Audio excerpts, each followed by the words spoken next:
Hi, we're live with Dr. Rucker and Nurse Kelly. We have a good question from one of the patients, and Kelly and I are going to cover some of this topic in a short question and answer type segment. And the question is, at some level, what's the difference between bioidentical hormones and the synthetic ones that your conventional doctor is using? And in this article, I'm specifically covering progesterone versus the progestin lookalike, but the same discussion applies to estrogen and estrogen lookalikes.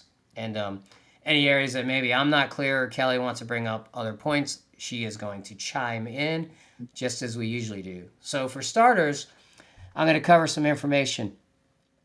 This graphic is from a blog. You can look up any of this. I like using these random blogs I find where it provides content for bullet points. This is another example. It doesn't mean we absolutely agree with everything on the blog, but this one is called Women's Midlife Specialist.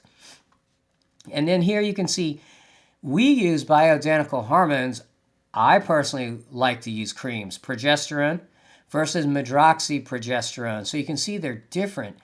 The PremPro, which is the artificial synthetic, increases cellular growth and even breast tissue changes in 2,500 genes. And then the bioidentical hormone affects genes at 1/4 the rate, and they're done in a manner that your body is used to doing that because it's bioidentical, not synthetic. This was actually published in a Gynecology Endocrine Journal in 2012. So in summary, you can see this bottom line. The synthetics, they're stronger, they're lookalikes, and they can send abnormal messages to organs, cells, tampering with ovulation, terminating a pregnancy, which is what they do with chemical abortions, induce endometrial shedding, even increasing a child's size and growth. So unfortunately, all these artificial progestins and estrogens out there are causing abnormal effects, and that is why patients are often confused.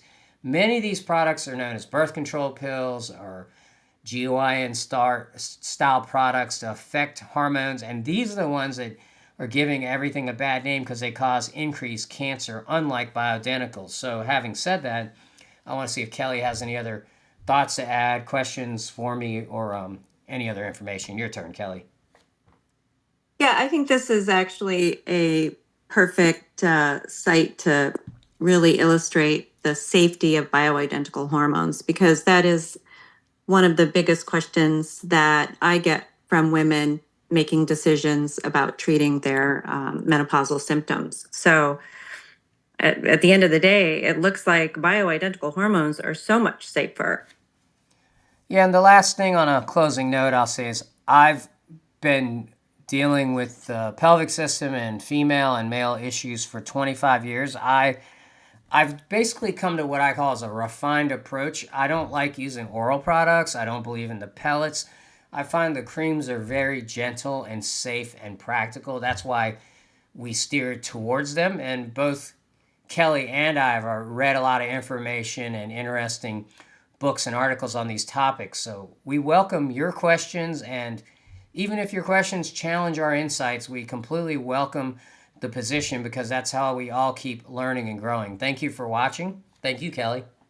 Absolutely. Thank you.